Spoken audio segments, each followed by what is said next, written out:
孩童嘅世界，將笑聲編織成旋律。一隻螞蟻辛勞爬行，肥皂泡嘅幻滅，甚至玩具意外殉職嘅悲壯，呢啲微小事物都能輕易點燃佢哋明亮嘅笑聲。悲傷如朝露，陽光一照便消散無形。然而歲月無聲侵蝕，當我哋步入成年，責任日益沉重。嗰陣時曾經被視為天真嘅笑聲，竟喺嚴肅處世嘅規範下，日漸暗啞，如同被遺落喺時光深處嘅珍貴禮物。呢份歡笑看似隨風而逝，幸好佢從未真正離開。只要我哋重新領悟呢種與生俱來嘅能力，成人世界教導我哋收斂笑容，但係孩子們卻以最天真嘅姿態提醒我哋笑聲從未離開。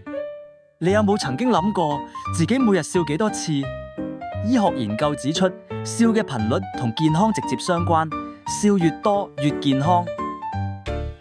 笑雖然係本能，但喺成長過程中，我哋常忘記點樣使用佢。其實笑聲亦都能透過刻意練習重新激發，就好似鍛煉肌肉一樣。笑嘅益處遠超我哋嘅想象。當你開懷大笑嘅時候，身體正喺度悄悄創造奇蹟，腦部分泌內啡肽，呢種天然止痛劑能夠瞬間提升情緒，緩解壓力，免疫系統隨之增強，更好係抵抗疾病，血液循環加速，為心臟注入新活力。研究更證明，經常笑嘅人唔單止較少患病，甚至可能延年益壽。笑更係對抗焦慮與抑鬱嘅天然解藥，讓人喺困境中揾到光明。呢種力量並非虛言，而係好多人真實嘅體驗。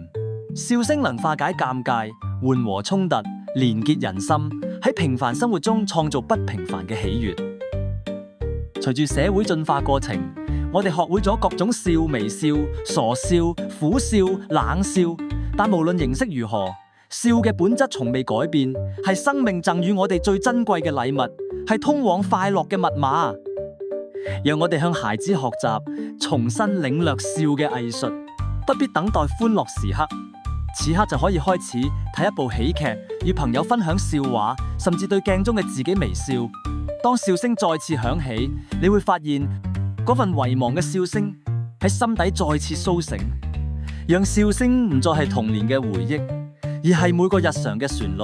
因為當我哋學會再次開懷大笑，我哋就真正掌握咗快樂生活嘅秘密。